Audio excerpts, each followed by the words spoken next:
ប្រកាសណាសូមក្រាបថ្វាយបង្គំព្រះអង្គគ្រូពីចម្ងាយខ្ញុំប្រកាសណាជាសិស្សចាស់រៀនឧត្តមមានជ័យបានមួយវគ្គតែខ្ញុំប្រកាសណាមានសំណួរខ្លះពេលដែលខ្ញុំប្រកាសណាមកចម្រើននៅផ្ទះមានសភាពញាក់ពេញរាងកាយ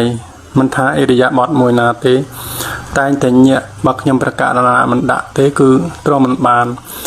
តែក្នុងពេលដែលខ្ញុំប្រកាសណាជួបសភាពញាក់ក្នុងរាងកាយនឹងខ្ញុំប្រកាសណាដឹងថាជាសង្ខារមិនទៀងកើតហើយតែងតែរលត់តែគឺទប់មិនជាប់គឺមានសភាពញាក់ញាប់រហូតឲ្យតែខ្ញុំប្រកាសណាចម្រើនបានប្រហែលជា5នាទីគឺមានសភាពញាក់ញាប់ពេញរាងកាយហ្នឹងគឺមានទោះជាខ្ញុំប្រកាសណាដូរអិរិយាបថមួយតអិរិយាបថមួយទាំង8អិរិយាបថហ្នឹងគឺជួបសភាពញាក់ញ័រទាំងអស់ជួបប្រហែលជា10ថ្ងៃជាងលោកម្ចាស់គ្រូតើនឹងខ្ញុំប្រកាសណាទៅធ្វើរបៀបម៉េចទៅបានចម្រើនបានសភាពដោយកាលនៅដល់មានជ័យលោកម្ចាស់គ្រូចម្រើនពោញោមសភាពញាក់ញ័រហ្នឹងលក្ខណៈរបស់ធាតុខ្យល់តើញោមស្គាល់ធាតុទាំង4ហើយឬនៅពោញោមពិចារណាថាធាតុខ្យល់នេះជារបស់មិនទៀងពោខ្យល់នេះកើតហើយតែងតែលុតទៅវិញជាធម្មតាញោមពិចារណាថាត្រឹមតែជាធាតុខ្យល់ដែលវាកើតឡើងហើយញោមបាច់ចង់វាបាត់ទេវាមានចាប់ពោទោះបីជាវាមានច្រើនសារវាញាក់ញ័ររហូតដល់មួយអាទិត្យ2អាទិត្យរហូតដល់មួយខែ2ខែក៏ដោយរហូតដល់ច្រើនជាងនឹងក៏ដោយក៏កំណត់ថាធាតុខ្យល់នេះកើតឡើងហើយតែធាតុខ្យល់នេះជារបស់មិនទៀងវាកើតហើយតែងតែលុតទៅវិញធម្មតាទេវាគង់នឹងពេលនេះវាមិនលុតតែវាគង់នឹងលុតនៅក្នុងពេលណាមួយបានសក់ញោមត្រូវនៅក្នុងចិត្តឧបេក្ខាក៏នៅត្រឹមតែជាធាតុខ្យល់ដែលកើតឡើងពេលខ្លះវានឹងដូរពីញាក់ទៅកន្ត្រាក់ទៅយកទៅតឹងទៅណែនេះវាផ្លាស់ប្ដូររហូតហ្នឹងភាពមិនទៀងរបស់វាជួនកាលវាញាក់ខ្លាំងជួនកាលវាញាក់តិចជួនកាលវាកម្រើកញ័រអីនឹងច្រើននឹងតិចនេះជាការប្រែប្រួលរបស់ធាតុខ្យល់ហ្នឹងបងខ្ញុំគាត់ថាធាតុមិនទៀងគឺធាតុនេះកើតហើយផ្លាស់ប្ដូរប្រែប្រួលជាធម្មតាហើយញោមនៅក្នុងចិត្តឧបេក្ខាជាមួយវាចោះហើយបងធាតុខ្យល់នេះហើយជាសង្ខារជារបស់មិនទៀងបងនឹងគឺជាសង្ខារធរគឺធាតុខ្យល់ហ្នឹងឯងបងញោមក្នុងចិត្តឧបេក្ខាញោមណាបងសត្វធុបើញោមស្គាល់អំពីរូបធម៌នាមធម៌ច្បាស់ប្រហែលជាញោមមិនសង្ស័យធាតុខ្យល់នឹងទេតែតាមអាត្មាគិតមើលប្រហែលជាញោមរៀនបានតិចពេកទើបញោមឆ្ងល់ណាបងដូច្នេះញោមកំណត់ត្រឹមធាតុសិនថានឹងគឺជាធាតុខ្យល់សិនបងណាបងធាតុនេះជារបស់មិនទៀងធាតុនេះជាសង្ខារធម៌វាកើតប្រែប្រួលជាធម្មតាម្ដងវាញាក់ញ័រម្ដងវាកន្តាក់ម្ដងវាយកវាតឹងហ្នឹងគឺលក្ខណៈរបស់ធាតុខ្យល់ដែលមិនមែនជាយើងមានខ្លួនយើងវាកើតហើយវាតែងតែលុតទៅវិញជាធម្មតាហ្នឹងហើយជាសង្ខារធម៌ញោមបញ្ជាក់ថាសង្ខារធម៌នោះគឺជាវាយោធាតុជាធាតុខ្យល់សង្ខារធម៌នោះគឺជាធាតុខ្យល់នោះនៅក្នុងកាយមានយ៉ាងហ្នឹងឯងក្នុងកាយនេះមានធាតុទាំង4ទាំងដីទឹកភ្លើងខ្យល់វាកើតហើយប្រែប្រួលដូច្នេះកុំខ្លាចវាក៏កុំរកវិធីបំបត្តិវាដែរខ្ញុំនៅក្នុងចិត្តឧបេក្ខាទទួលយកវាដោយចិត្តឧបេក្ខាហើយមើលមេរៀនធម្មតាពោអញ្ចឹងពោសត្វទុកពោហើយមួយយ៉ាងទៀតតកតងនឹងមេរៀនវិបស្សនាខ្ញុំអាចផ្លាស់ប្ដូរគ្នាបានខ្ញុំរៀនបើសង្ខារនឹងវាចេញខ្លាំងធាតុខ្យល់នឹងវាយោធាតុនឹងវាកាត់ឡើងខ្លាំងខ្ញុំលំបាកខ្លាំង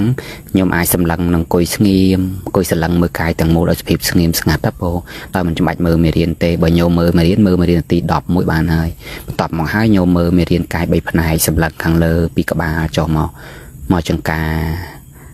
កាត់ជាកណាត់ទៅបងសន្លឹងពីក្បាលអនុឡោមចុះមកបណ្ដោយចុះមកចង្ការហើយ